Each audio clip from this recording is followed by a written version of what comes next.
Olá pessoal, espero que todos estejam bem. A aula de programação 1 de hoje, a gente vai resolver alguns exercícios. Ela tem um objetivo mais de fixação de conteúdo do que um novo conteúdo. Mas a gente vai aprender coisas novas também. Bom, primeiro exercício, que alguns alunos mandaram e-mail para mim falando que estava tendo dificuldade, né, da parte de programação, de entender um pouco o espaço geométrico, né, de achar as coordenadas para a construção desses elementos, essas peças gráficas que a gente está desenvolvendo. E eu decidi, né, começar a resolução do exercício hoje com um exercício bem básico. A gente vai terminar com um pouco mais complexo, não é obrigatório todo mundo fazer, né, mas esse exercício que eu vou mostrar agora é muito importante para você ter um domínio do espaço geométrico. Eu vou dar algumas técnicas de como você deve utilizar, como você deve começar, como você deve exercitar o próximo para poder ter segurança quando você estiver escrevendo seus programas. Tá? Então, vamos lá. Primeiro exercício é pegar uma tela do Process, 7800 por 600, 600 por 600, 400 por 400, o tamanho que for. Eu escolhi uma tela quadrada, mas não precisa ser exatamente 1 por 1, pode ser com outra proporção, mas dividir essa tela em 4 partes, na horizontal e na vertical. Certo? Então, estou dividindo aquela ao meio e depois dividindo cada metade mais uma vez em 4 partes. Esse exercício é interessante porque você tem uma noção de como vai desenvolver o seu programa. Vocês são designers, certo? Se vocês estão no curso assim, vocês são designers. Design pode ser traduzido como projeto, então são projetistas, analistas. Então você precisa analisar a peça antes de começar a sentar num processo e começar a escrever código.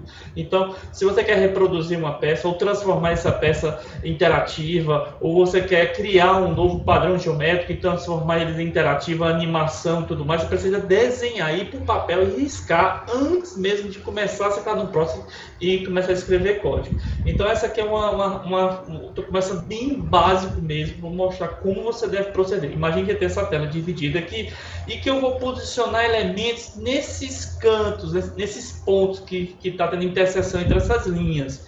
Então, primeira coisa é eu achar esses pontos. Né? Se eu estou dividindo essa tela aqui em 4 partes iguais, então cada parte dessa equivale a 1/4 da largura na horizontal e 1/4 da altura na vertical. Então, o exercício basicamente é posicionar um elemento, no caso um círculo, nos cantos onde há interseção entre essas linhas. Então, para isso, eu preciso encontrar esses pontos. Bom, eu posso fazer exercício utilizando valores fixos, né? De largura e altura, tipo 400 por 400, 600 por 600, 800 por 600, ou eu posso usar variáveis. Né, usar uma variável onde essa variável vai receber a largura dividido por 4, a altura dividido por 2, então eu vou calcular esses valores através da largura e da altura, que torna-se um exercício mais interessante porque essa peça ela vai ficar paramétrica, toda vez que eu modificar a altura e a largura, ela vai se escalar proporcionalmente à largura e à altura. Isso fica interessante, porque isso representa como se fosse uma imagem vetorial, que ela vai crescendo de acordo com o tamanho do display, né, da tela onde ela está sendo exibida. Então vamos lá. Não importando o tamanho da tela, posicionar um círculo nos encontros das linhas. Então vamos lá, vamos escrever aqui, abrir o próximo, até uns 4 exercícios que eu estava fazendo aqui. Vou mudar aqui o tamanho da tela size para 800 por 800 e eu vou criar 4 variáveis int x, 2 porque a metade do x, do eixo x da largura, então eu vou usar, se a largura é o width, que é a variável que eu posso me dar com a informação da largura, então eu vou copiar esse daqui, vou colar. Como eu estou dividindo aqui a minha tela em 4 partes, eu preciso achar a posição, o valor do x bem no meio da tela e a posição do x de 1/4.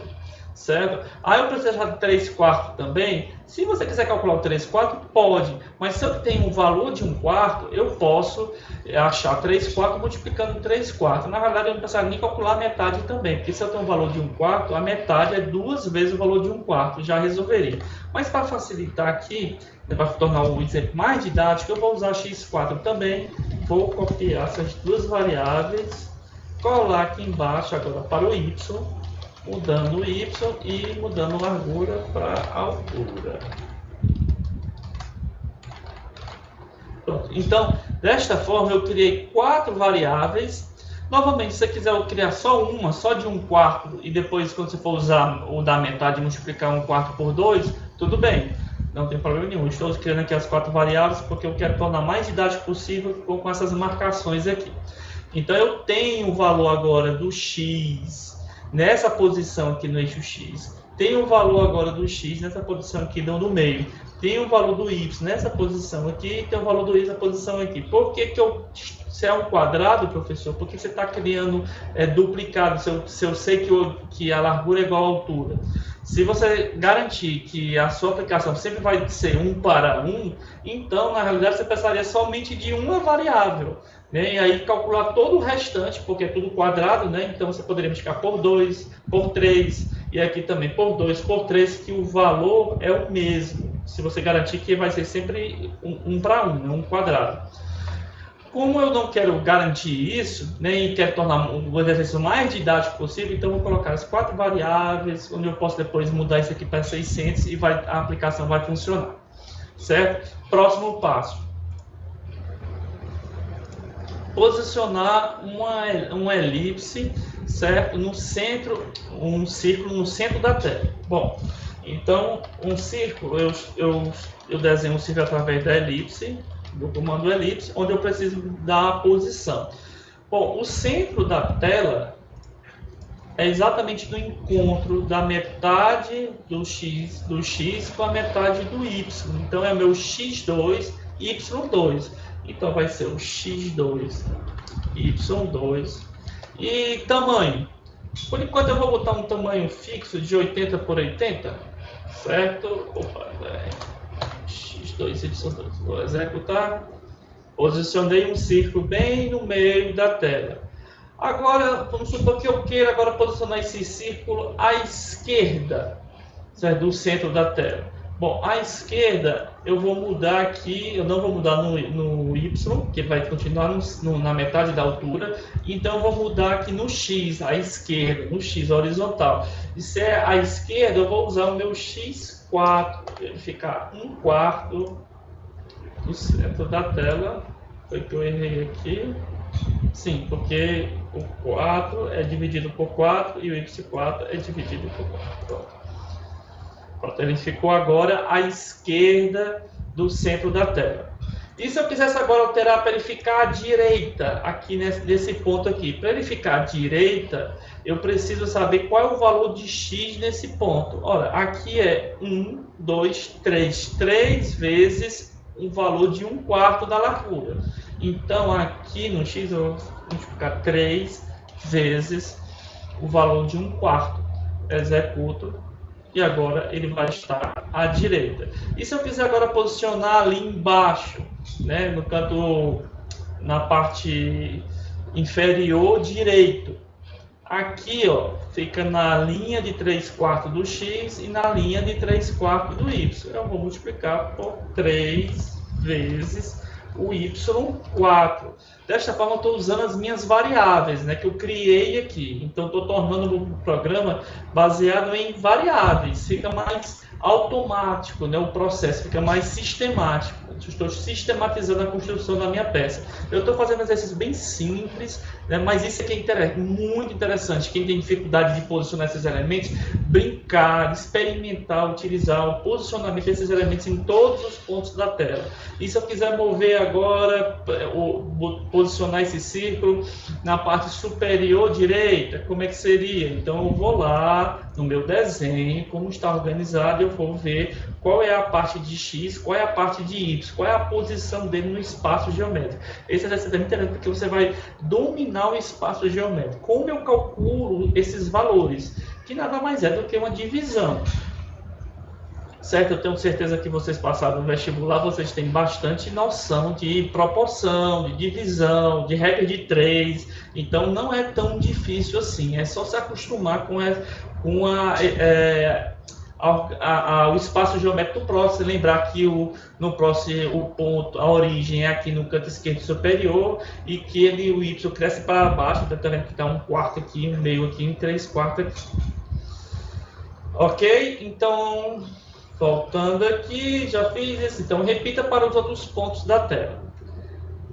Certo. Aí, outra coisa que eu acabei passando aqui. Bom, você está vendo que meu tamanho da tela está com valor fixo, de 80 por 80.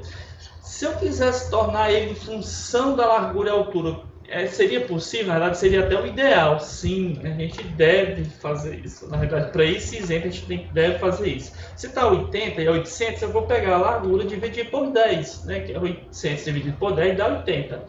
E a altura, eu vou botar a altura, dividir por 10 também. Eu vou desta forma, ele vai estar do mesmo jeito que o anterior, mas agora eu posso mudar, por exemplo, para 600. E ele vai estar na mesma local geométrico, está na mesma posição geométrica no meu espaço, certo? Eu vou botar aqui, por exemplo, agora 900 por 600. Agora, é claro, né, eu estou achatando a minha tela, porque não tem mais proporção 1:1, ele também está achatando a elipse, mas ele também está no mesmo local geométrico. Local geométrico eu digo que é na parte, né, direita inferior. Professor, se eu quero manter a proporção do círculo, eu posso fazer isso? Pode. Você poderia, em vez de usar a altura aqui, usar o EDF e, se quisesse manter uma proporção, ele manteria a proporção do círculo, mas mantendo o posicionamento no espaço geométrico.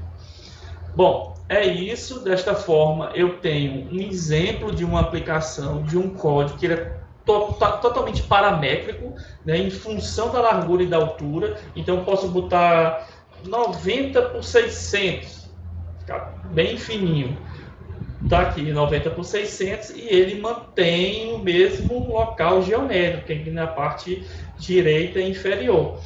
Então, mas ele está totalmente paramétrico, né? Ou seja, está todo em função da minha largura e da minha altura. Vou voltar aqui para 800 por 600. Certo? Então, esse exercício é muito interessante para você entender isso. Então, professor, eu gostaria de botar uma elipse em todos os pontos. Pronto, então você vai copiando aqui a elipse aqui, são quantos pontos? 9, né? São 3, 6, são 9 pontos. Repete aqui 9 pontos e posiciona as 9 elipses. Ok, um bom exercício. Quero fazer triângulos agora. Ótimo. Aí você pode fazer triângulos e não posicionar um triângulo aqui, mas por que você não tenta ligar esses pontos aqui fazendo triângulos ou quads, né, quadrados? Então, tente exercitar esse espaço geométrico, domine do espaço geométrico. Então, comece a desenhar figuras, aproveita esse código e começa a experimentar. Isso é muito importante para você dominar a programação, né? Ter segurança, né? Então, começar a praticar exercícios simples como esse é bom, porque você começa a perceber bem onde posicionar os elementos, como dividir a minha tela. Agora eu quero dividir a minha tela em 3 partes ao invés de 4, ou em 6 partes. Como eu poderia fazer? Então, você vai lá, faz o desenho, particiona tudo direitinho. Quando você começar a dominar isso, aí você pode voltar para aqueles exercícios das aulas anteriores, que tem figuras mais inclinadas e tudo mais. Aí vai tornar mais fácil você conseguir encontrar esses pontos e resolver esses exercícios. Vamos continuar aqui. Bom, segundo exercício. Desenhando uma peça com uma harmonia complementar. Aí eu fiz essa aplicaçãozinha aqui e essa aqui, ó. E na realidade a gente não vai escrever o algoritmo ainda para essas duas peças, mas são duas peças interativas, ou seja, eu estou clicando aqui e ela está gerando de forma aleatória cores complementares. Vocês estão vendo que as cores estão complementares. São 2 programas diferentes, certo? Então, eles estão abertos aqui como 2 programas diferentes. E aí toda vez que eu clico, ele gera para mim uma harmonia complementar. Ele acha uma cor de forma aleatória e calcula a segunda cor complementar. A gente vai fazer algo parecido, mas eu queria mostrar para vocês só onde a gente quer chegar. A gente está no Instituto de Seleção, nos operadores de loja. Daqui a pouco a gente parte para a estrutura de repetição e funções, e aí a gente vai ter conhecimento suficiente para repetir esses padrões geométricos. Vocês percebem que ele é um padrão geométrico, eu posso isolar, desenhar, aproveitar, repetir ele e sistematizar esse processo. Aqui também é um padrão geométrico, um pouco mais complexo do que esse da esquerda, porque ele inverte, ou posso dizer que são dois padrões geométricos, e ele fica alternando entre um e outro, e aí torna uma peça mais interessante, certo? Na verdade, eu tenho vários exemplos de padrões geométricos que eu vou utilizar aqui durante a disciplina. Já usei posso usar esse aqui. Esse aqui são os mais fáceis, né? Aí esse aqui é bem interessante, eu reproduzi esse modelo aqui, aplicando a harmonia cromática, mas tem vários desses padrões aqui que eu vou utilizar depois, como forma de exercício. Depois eu tenho o padrão médio, né, que torna um pouco mais complexos as figuras. Certo? Então, eu queria mais ou menos mostrar para você onde a gente quer chegar. Bom, então vamos voltar para a simplicidade, né? Então, claro que eu não vou pedir para vocês já desenhar esse tipo de padrão de questão logo de cara. A gente está num modelo ainda mais simples. Então, vamos isolar, calma, não é para desenhar todos os elementos, vamos isolar um padrão geométrico desse mais simples. Certo? Então, vamos lá. Primeira coisa que tem que fazer, certo? É que eu desenhar o padrão que eu quero reproduzir. No caso, eu já programei, então é só para poder tornar o slide mais rico, eu já mostrei aqui onde eu quero chegar. Bom, então vou lá, desenho a figura. Se você perceber, ele tem a mesma divisão do espaço geométrico que aquele exercício anterior. Na verdade, esse exercício aqui é a continuação desse exercício anterior aqui. A gente pode até aproveitar o código do exercício anterior. Certo? Então, é a mesma lógica, é a mesma ideia. Vou mostrar para você que o exercício besta que a gente estava fazendo anteriormente, ele já serve a mesma ideia, o mesmo algoritmo, né, a mesma construção serve para construir esse espaço, esse padrão geométrico aqui. Certo? Bom, antes eu estava posicionando a elipse nesses pontos de encontro. Agora eu vou desenhar o quê? Um quadrado que está rotacionado, que eu posso utilizar um quad, né? Ou posso desenhar com dois triângulos. Dessa vez eu vou usar o quad, certo? E um quadrado interno. O quad, eu vou mostrar aqui já para você o código do quad. Eu preciso de 4 pontos, certo? Vamos aqui escrever aqui. Vou fechar aqui esse.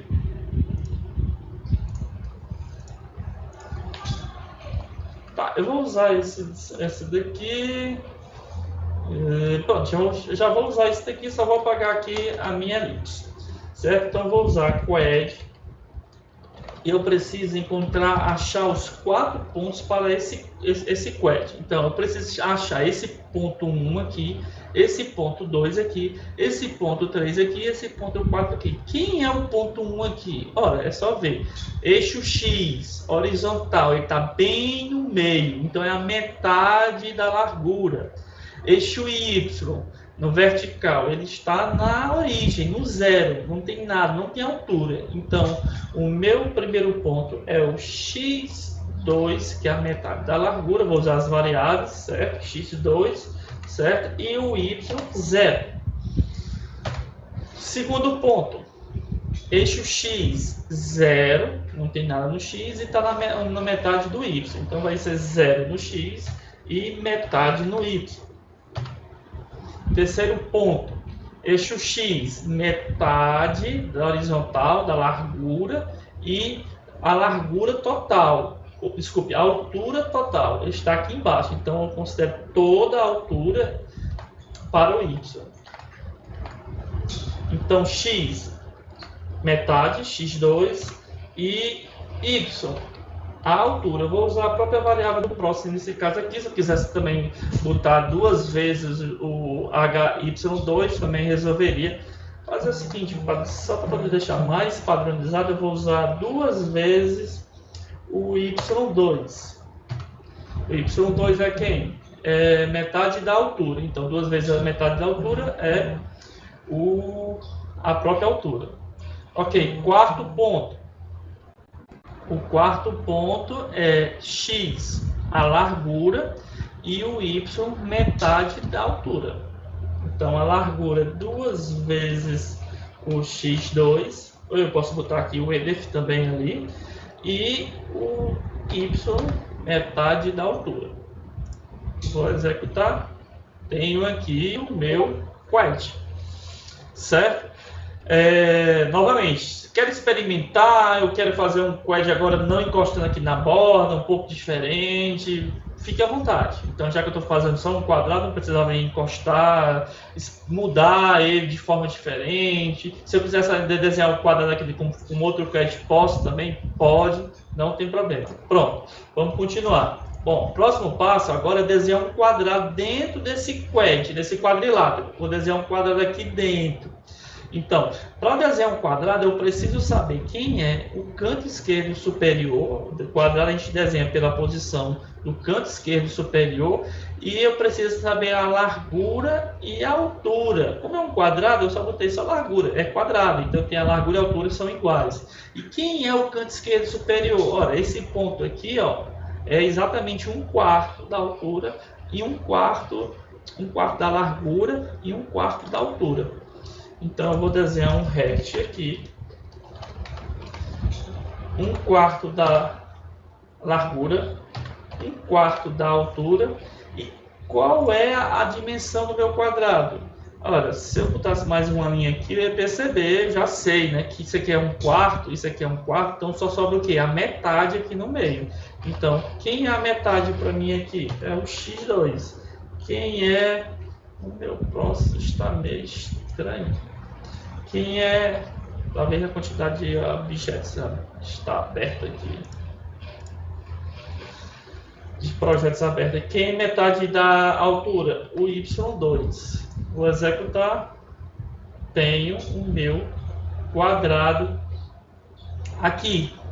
E aí eu já resolvi toda a parte do desenho geométrico aqui do meu padrão geométrico. Está aqui resolvido, certo? Futuramente a gente vai transformar esse código aqui em uma função que poderá ser reaproveitada para ser repetida e fazer um padrão geométrico maior, como eu já mostrei antes de começar a implementar. Bom, próximo passo é usar uma harmonia cromática, certo? Eu quero deixar uma harmonia cromática, já calculei uma aqui, que eu peguei lá do Adobe Colors, certo? Para usar a harmonia cromática, eu vou mudar o Color Mode para usar o padrão HSB, Color Mode, certo? HSB, 360 matizes, 100 saturações, 100 níveis de brilho, certo? Vou tirar as bordas no stroke, para ficar mais bonitinha. Vou botar um background, porque eu quero que a cor de fundo seja igual à cor do quadrado interno. Para ficar igual isso aqui, a cor do background vai ser igual à cor desse quadrado interno aqui. Vou usar um background com essa cor 10, 25, saturação bem baixinha e um brilho bem forte, 95. Vou aproveitar aqui essa própria cor aqui para esse quadrado interno usando um fio, certo? E nesse quad aqui um outro fio. Vocês são duas cores, eu uso o fio, chamo o fio antes de desenhar. Esse aqui é 170, é uma harmonia cromática complementar, 170. Não é perfeitamente complementar, né, que é 170 e 10, mas ele está bem opostos, né, 35 e 75. Certo? Então, pronto, tenho agora meu padrão geométrico desenhado aqui com a harmonia cromática aqui, ó, certo? Calculado aqui. Ok. Terceiro exercício agora, tornando interativo. Agora está muito estático, né? Como a gente já começou utilizando o Process de forma estática. sem nenhum tipo de interação, sem nenhum tipo de entrada de dados, sem nenhum tipo de interação com o usuário. Então, a gente quer transformar esse código de forma interativa. Certo? Quando clica, uma nova harmonia cromática é gerada. Eu vou clicar na tela e ele vai calcular de forma aleatória uma nova harmonia cromática, mantendo a relação, né, do círculo cromático de estar com a cor oposta à outra. Então vamos lá. Primeiro passo é mudar do modo estático, como está, para o dinâmico, usando as funções setup e draw. Então o que a gente vai fazer? Vai dividir esse código nas duas funções de setup e draw de desenho. Então, vou lá, void setup, abrir a chave, tudo que for de configuração, então size inteiro, color mode, no stroke, background já posso considerar como desenho. Ctrl T para ele autoformatar meu código, que não sabe, né? Se eu botar Ctrl T, ele formata seu código já dentro do padrão. E agora eu vou void draw, botar o resto dessa função dentro da função de draw. Ctrl T, ele formata. Certo? Então está aqui a divisão do meu código. Agora ele não é mais estático, agora ele é dinâmico. Por que tem essa divisão de estático e dinâmico? Porque esse draw, ele é um loop, ele vai ficar rodando 60 vezes por segundo, certo? O padrão é 60 vezes por segundo. Então eu posso colocar dentro dele verificação de clique, de tecla, né? Eu posso mudar as cores, eu posso fazer um objeto se movimentar de um lado para outro. Então eu posso fazer muita coisa interativa e dinâmica através do draw. Se eu vou usar o draw, eu preciso naturalmente usar o setup. Não dá para usar uma coisa sem a outra, certo? Então não dá para usar. Dá para usar o setup sem o draw? Dá, mas se eu botar o draw aqui, ó, e eu preciso mudar o tamanho da tela, por exemplo, tem que estar dentro do setup, certo? Então vamos lá. Primeiro erro. Ele vai dizer que a variável x2 aqui, ó, ela não existe. Mas como assim não existe? Está aqui a variável, ó, declarada aqui a variável dentro do meu setup, certo? E sendo atribuído com metade da largura. Por que ele não está vendo essa variável aqui dentro do draw? Porque essa variável está presa dentro do escopo dessa função. Essa função ela abre e fecha um conjunto de instruções. Então tudo que está aqui dentro, né, se tiver uma variável declarada aqui dentro, como essas aqui, então essas variáveis são desta função setup. Eu vou explicar isso melhor mais na frente, quando eu falar sobre funções, mas assim, resumindo, quando eu declaro uma variável aqui dentro do setup, só essa função ela é dona dessas variáveis, está dentro dela. Então eu preciso libertá-las, né? Tornar essas variáveis globais, que elas possam ser vistas de fora por todo o meu programa, toda a minha aplicação. Então o que eu vou fazer? Eu vou deixá-las aí, certo? Mas eu vou declarar essas variáveis fora do meu setup. Ah, professor, precisa estar tudo no setup? Não. Quando tudo que está aqui fora, né, declaração de variável, outras funções que a gente vai criar, ela é global. Todo o programa pode enxergar e pode ver. Então eu vou tornar essas variáveis globais, né? Todo o programa vai conseguir enxergar essas variáveis. Então eu vou tornar aqui o meu x2, não vou inicializá-las, certo? Eu vou só declarar x2, meu y2, x4, meu y2 e meu y4. Variáveis declaradas aqui. Se elas estão declaradas aqui, eu não preciso redeclarar elas aqui. Tá vendo que não está dando erro, certo? Não está dando erro. Posso ter variáveis com o mesmo nome declarada? Pode. Ele vai achar que essas variáveis é uma coisa e essa aqui é uma outra coisa. A gente vai discutir mais na frente, mas só para demonstrar. Então, neste caso, eu quero que essas variáveis sejam a mesma variável. Então, eu vou tirar a declaração daqui. Senão ele vai achar que eu estou criando novas variáveis. Eu quero dizer que são as mesmas. Olha aí, no momento que eu declarei aqui fora, agora esse meu código draw vai enxergar essas variáveis, porque estão declaradas aqui fora. Aqui dentro eu estou atribuindo valores para ela, estou inicializando. Você lembra que eu dava aula de variáveis que tinha declaração e inicialização? Eu estou inicializando aqui fora. Mas, professor, por que você não botou as atribuições de inicialização aqui fora? Ora, porque se eu colocasse aqui fora, eu não pegaria a mudança do tamanho da tela. Tá vendo que minha tela está sendo alterada de 800 para 800? Então, eu só vou pegar esse tamanho da tela após a chamada do size. E eu não consigo botar o size aqui fora. Né? Você pode até tentar aí, ele vai dar um erro dizendo que o size tem que estar dentro do setup. Então, por isso que o size está sendo atribuído aqui, para mudar o tamanho. E por isso que essas variáveis estão sendo inicializadas aqui dentro, logo após o size, para exatamente pegar o tamanho. O tamanho é alterado aqui e logo em seguida eu preencho essas variáveis em função do tamanho. Perfeito. Se eu executar aqui, funciona normalmente. Então eu transformei aquele meu código que era estático agora para dinâmico. Tem alguma diferença em relação ao resultado final? Por enquanto não, é a mesma coisa. Então esse código aqui é praticamente tem a mesma funcionalidade do que aquele código anterior, certo? Bom, mas eu quero agora transformar esse código interativo. Vamos começar. Já resolvi o problema do erro. Aqui eu venho explicando bem direitinho, né? Que a declarada fica aqui fora, inicializada fica aqui dentro do setup por causa do size. E agora, segundo passo, atribuindo matizes aleatórias. Eu quero criar cores aleatórias, certo? Então, o que eu vou utilizar? Eu vou usar uma função chamada random, né? Randômico, certo? O próximo me dá essa função, chamada random. Eu vou passar valores para ele, tipo de 0, no caso, eu quero usar o random para cor, e eu tenho uma variedade de 360 matizes, então eu quero que ele me sorteie para mim, né?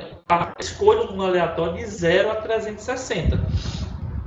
Então aqui, ó, logo após no stroke, eu vou botar aí aqui é a mesma coisa do x2. Essas variáveis elas precisam ser globais, porque elas precisam ser vistas aqui dentro do desenho. Então eu vou criar float matiz, desculpe, float não, int matiz 1 e matiz 2, certo? Com declarados aqui fora. E aqui eu vou botar matiz 1 vai receber um valor randômico, random, de 0 a 360. Eu vou copiar, olha como é fácil. Matiz 2 vai receber um valor randômico de 0 a 360. Aí ele está dando um erro aqui, ó. Ele diz aqui, ó, você tem que começar a ler esses erros do próximo, entender os erros do próximo, né? Ele diz assim, ó, erro de tipo, type mismatch, float does not match with int. Ele está dizendo que o valor de retorno da função random é do tipo float, porque matiz está do tipo inteiro. Então o tipo não está batendo. Ele está querendo atribuir um valor ponto flutuante dentro do inteiro. Não funciona. A gente já viu, né, que em relação a tipos de dados, um tipo flutuante recebe um inteiro, mas o inteiro não recebe um tipo de flutuante. Só lembrar dos conjuntos lá da matemática, né, que o conjunto dos reais, eles incluem os conjuntos naturais, né, dos inteiros. Então, neste caso, para resolver o problema, é só mudar o tipo da matiz para float.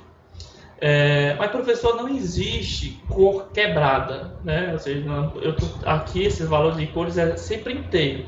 É verdade, só é valor inteiro. Mas quando eu passo um valor quebrado, né, em ponto flutuante para o fio, ele trunca, né? Ele ignora a parte quebrada e considera só a parte inteira. O Process faz isso para mim. Entendeu? Então você não precisa me preocupar. Isso funciona do mesmo jeito como posicionar elementos, uma posição com valor quebrado, né, um ponto flutuante, em valor de pixels de tela. Então você pode falar assim, posiciona uma elipse na posição 10,5 e 3,33333. Não existe esse valor de pixels, essas posições. Mas você pode passar por rect, por elipse, que ele vai ignorar a parte quebrada e só considerar a parte inteira. Funciona da mesma forma. Bom, então desta forma eu tenho agora duas variáveis que vai receber cores aleatórias, certo? De 0 a 360. Então eu vou usar essas cores aqui, ó, no background e no fio. Eu vou usar essa cor aqui, matiz 1. Essa aqui, a matiz 2. E essa aqui, a matiz 1. São iguais, certo? Por enquanto eu não vou mexer no brilho de saturação, não. Vou executar. E aí ele me deu essas cores aqui.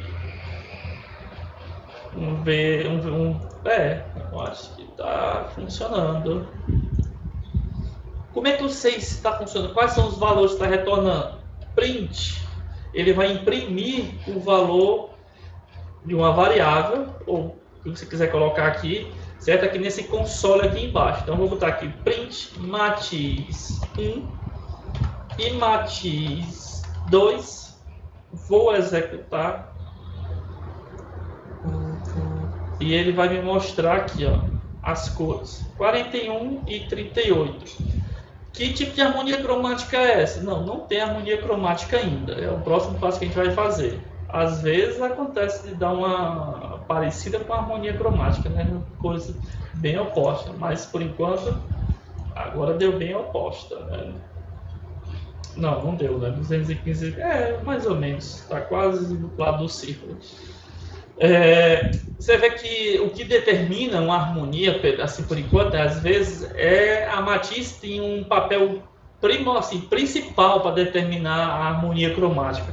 Como aqui a saturação está definida e o brilho já definido, que é 75, 25, 75, 75, ele mantém esse estilo de cor pastel, né, que a saturação está bem baixa. Eu estou alterando só o matiz e ele está me retornando cores bem diferentes. Ok? Vamos continuar. Então, terceiro passo, criando uma harmonia complementar. Bom, o que é uma harmonia complementar? Só relembrando, né? Então, se eu tenho uma matiz que 70, eu vou somar 180. Né? Vou mostrar aqui um círculo aqui cromático aqui. Um círculo cromático aqui. Então, se eu tenho uma 40, por exemplo, eu vou somar 180, vai para 220. Então, se eu tenho uma 70, somando 180, vai para 250. O problema, imagine que a primeira cor que lá retornou de forma aleatória foi 220. Aí eu somo 180. A matiz 2 será 400? Não pode ser 400. Então, se é 220 aqui, o valor não pode ser maior do que 360, não pode ser 400. Então, o que eu preciso fazer? Eu preciso fazer uma verificação, certo? Eu poderia verificar o seguinte, se a soma dessa matiz que retornou for maior do que 360, ao invés de somar 180, eu poderia subtrair. Então eu vou garantir, por exemplo, 220, somando mais 180, 400. Então, 400 é maior do que 360. Então, eu poderia subtrair 180 ao invés de somar. Então, ficaria 40 e 220. Ok? Funciona. Uma outra forma eu somo os 180, 220, somo 280, 400. Aí eu verifico se 400 se o valor resultante é maior do que 360, né? Se for maior do que 360, eu subtraio 360. Por quê? Porque é um círculo cromático. Então, quando ele chega em 360, ele começa o processo, é cíclico, né? Novamente. Então, 400 menos 360 dá 40. Então, é a mesma coisa do que os testes que eu estava fazendo antes. Então, se uma cor, né, se a soma da cor somada mais 180 for maior que 360, o que eu faço? Subtraio 360 desse resultado, eu vou começar um valor no começo do ciclo. É um processo cíclico, certo? Então, aqui, para esse exemplo, 220 mais 180 dá 400. Aí eu testo. 400 é maior que 360? Sim. Então não posso usar. Então, por quê? Porque eu preciso fazer um ajuste, né? Esta cor. Subtrair 360 e aí essa matiz 2 vai para 40. Então o que importa para mim, tá aqui, 40. É como se ele começasse um novo ciclo, né? Uma nova volta no meu círculo. Então agora fica 40, 220, uma harmonia cromática complementar. Como é que isso fica em código? Então, voltando aqui para o meu código, ao invés de atribuir uma cor randômica para matiz 2, o que eu vou fazer é matiz 1 mais 180. certo? Então eu vou somar 180 mais matiz 1, certo? Aí antes eu preciso testar se a matiz 2 é maior do que 360. Vamos desvio condicional aí, bem simples, né? Se a matiz 2 é maior do que 360, se for, o que ele vai fazer? Ele vai dizer que matiz 2 é igual... Por que ele está reclamando? Matiz 2, é que eu não terminei ainda. É igual a matiz 2. Lembra daquela história da caixa? Que para eu atualizar um valor, decrementar ou incrementar, eu preciso acessar o valor que está lá, somar mais alguma coisa, ou subtrair mais alguma coisa, depois botar o valor do voto na caixa. Então, o que eu estou fazendo aqui? Ó, matiz 2 é igual a matiz 2 menos 360. Eu estou acessando o valor que está em matiz 2, que no caso eu sei que é 400, né? Se por exemplo, lá de 220, se matiz 1 é 220, então somado mais 180 dá 400, 400 mais que é 360, aí que vai fazer? Qual o valor que está em matiz 2? 400, menos 360, matiz 2 agora fica 40. Vamos ver agora o resultado.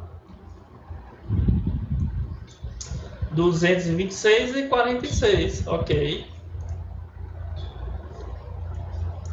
14.194, ok, ficou bem bonita essa aqui. Tem umas harmonias, né, que ficam horríveis, né? E tem outras que ficam muito boas, né? Verde e roxo é bem parecida, coisa da mangueira. Essa aqui também é bem utilizada também. O rosa e o roxo. Então ele começa a achar valores aleatórios. Então, assim, sempre vai ficar nessa variação aqui. Meu círculo cromático, né? Um azul com um vermelho, né? Tonalidade azul com vermelho, verde com rosa e o verde. Então ele vai ficar girando aqui no círculo cromático. Bom, então fiz meu teste, corrigi a cor, tenho agora uma harmonia cromática, certo? Próximo o passo. Minha aplicação, ela, certo? Opa, desculpa, não é esse, é esse. Minha aplicação, de certa forma, ela já é interativa. É uma interação bem pobre, que eu preciso parar o programa e executar, mas ele tem um resultado diferente a cada vez que roda o programa. Os valores que ele está me dando ali embaixo são diferentes, né, a cada execução. Bom, eu quero agora, ao invés de fechar a aplicação e rodar, eu quero interagir com ela. Tipo, usar o mouse, pressionar, clicar na tela, por exemplo, poderia ter um botão, mas por enquanto eu não vou usar o botão. Eu só quero clicar na tela e ele me gera uma nova harmonia cromática. Como eu vou fazer isso? O próximo, ele me fornece uma função para mim chamada mouse pressed, certo? Ele verifica se o mouse foi pressionado. É uma função que ele verifica se o mouse foi pressionado, ele executa um conjunto de instruções. O que eu vou fazer? Eu quero alterar a matiz quando o mouse é pressionado. Então está aqui o meu código. O que eu vou fazer é copiar esse código aqui, ó. Eu vou deixar ele aqui pela primeira vez, porque eu preciso no setup pelo menos rodar uma vez para definir uma primeira matiz e depois eu vou interagir. Eu vou chamar, é uma função parecida com draw e com setup. Então void mouse pressed, certo? A gente já reconhece que é uma função do processing, certo? Eu vou colar esse código aqui. Toda vez que o mouse for pressionado, ele vai atribuir uma nova cor para a matiz, né? Vai calcular a nova cor da matiz 2, vai verificar se é maior que 360 e vai mostrar aqui, dar um print do valor da cor. Quando eu atualizo essas variáveis, aqui o draw, que roda a 360 vezes por segundo, ele já começa a usar a nova cor. Então, ó, torna uma aplicação interativa. Olha só. Aqui, cliquei, olha aqui a nova cor. Cliquei, nova cor. Cliquei, a nova cor. Ah, que número estranho é esse? É porque ele tá mostrando um valor junto com o valor anterior. Para você imprimir numa próxima linha, você bota um LN de line, print line, né? Ou seja, imprime em cada linha. Assim, sim, que eu botei aqui no mouse pressed.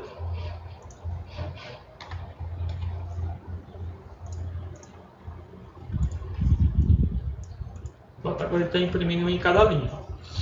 Certo? Então tá aqui, ó, cada cor, toda vez que eu clico, ele vai mostrar a cor em uma nova linha. Agora a minha aplicação é interativa, certo? Eu clicando aqui nela e ela está interativa. Existem outras funções de mouse que eu vou estar apresentando para vocês durante a disciplina, que é o mouse released, que verifica quando o botão é solto, né, se você segura.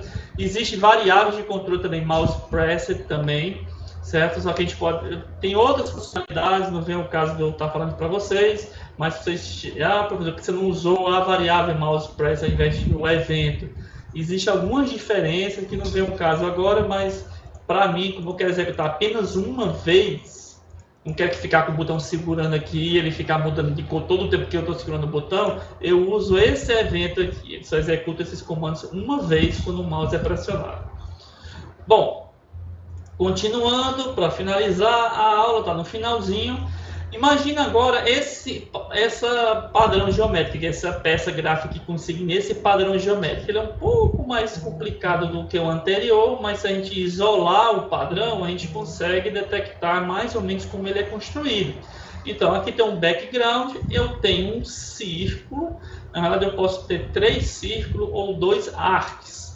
Né? Pode ser mais fácil, esse padrão aqui, sozinho, isolado, é mais fácil ser usado como 3 círculos, né, posicionados. Ele é até mais simples de construir do que o anterior, porque eu preciso achar esse círculo aqui, ele é bem no centro da tela, da largura da tela e altura da tela, e esse aqui é posicionado nessas duas extremidades aqui, da largura e no Y0, e esse aqui na altura no máximo e no X no máximo. Então eu tenho esses 3 círculos aqui, as cores podem ser uma harmonia cromática. Bom, qual é a ideia? Você modificar o código anterior, esse aqui que a gente fez, ao invés de desenhar esse padrão geométrico, o que você vai fazer é escrever um algoritmo para desenhar esse padrão geométrico aqui, tá bom? E aí a gente finaliza a aula de hoje com esse exercício. Não é uma tarefa ainda, nós ainda estamos no conteúdo do álgebra booleana, estrutura de seleção, de operadores lógicos, mas no final eu vou passar uma tarefa que vai ter espaço no portfólio para vocês submeterem. Então, se vocês acharem outro tipo de padrões geométricos mais interessantes, né, como eu até mostrei para vocês aqui, se procurar na internet você vai achar vários tipos. Se quiser utilizar outros padrões, pode ficar à vontade de utilizar. Se quiser compartilhar o código que vocês desenvolveram com seus colegas lá no Discord, no Solar, pode ficar à vontade. Na verdade, os fóruns servem para isso. Assim, só um detalhe. Esse padrão aqui, essa figura aqui, ela é construída, na realidade, utilizando 2 padrões ou mesmo invertido. Mas, assim, para tornar mais fácil, como se fosse 2, né? Onde os 2 círculos ficam, esse daqui à esquerda, e o próximo padrão, os 2 círculos ficam à direita. Então aí ele fica alternando entre um e outro, forma esse mosaico aqui, né? Essa distribuição aqui que é bem interessante, é bem conhecida, esse tipo de peça gráfica. Espero que vocês tenham gostado da aula de hoje. Acabou sendo bem mais extensa do que eu imaginava. Se vocês tiverem alguma dúvida referente ao exercício, se tiverem alguma sugestão, né, eu pedir achar um exercício que vocês não conseguirem resolver, quer que eu resolva, pode comentar lá no Discord, no fórum, que eu estarei gravando um vídeo com a resolução desse exercício, tá bom? Então, até a próxima aula. Próxima aula também será gravada, sexta-feira, e na semana que vem a gente marca uma aula de tira dúvida. Bem, até logo.